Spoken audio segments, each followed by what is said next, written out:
이번에는 환자 숫자가 여전히 계속 늘고 있는 중국 상황 알아보겠습니다. 베이징 정성엽 특파원이 연결돼 있습니다.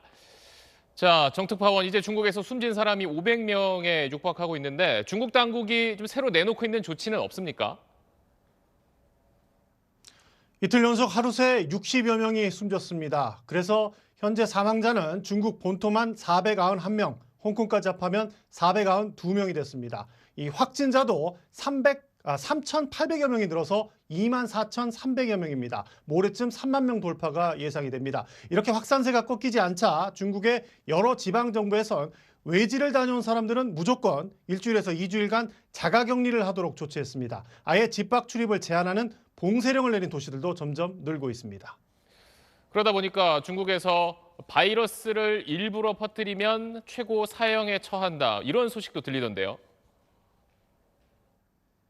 중국 푸젠성에서는요, 우한을 다녀와서 확진 판정을 받은 남성이 이걸 숨기고 수차례 연회에 참석하는 바람에 4천여 명이 자가격리된 사례가 발생했습니다. 공안 당국이 사람들 만나는 확진자들 단속을 세게 하고 있고요. 또 적발 사례를 공개하는데도 이런 일들이 끊이질 않아서 골머리를 앓고 있습니다. 그래서 해룡장성 법원이 고의로 일부러 바이러스를 전파한 사람에게 최고 사형에 처할 수 있다고 밝혔는데요. 실제 중국 형법 115조를 보면 전염병을 전파해서 사람을 다치거나 죽게 하면 10년 이상 징역에서 사형까지 처한다고 되어 있습니다.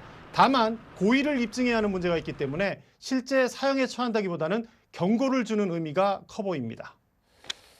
자, 그리고 홍콩에서도 어제 이제 처음으로 사망자가 나왔는데 거기도 분위기가 심각하겠네요.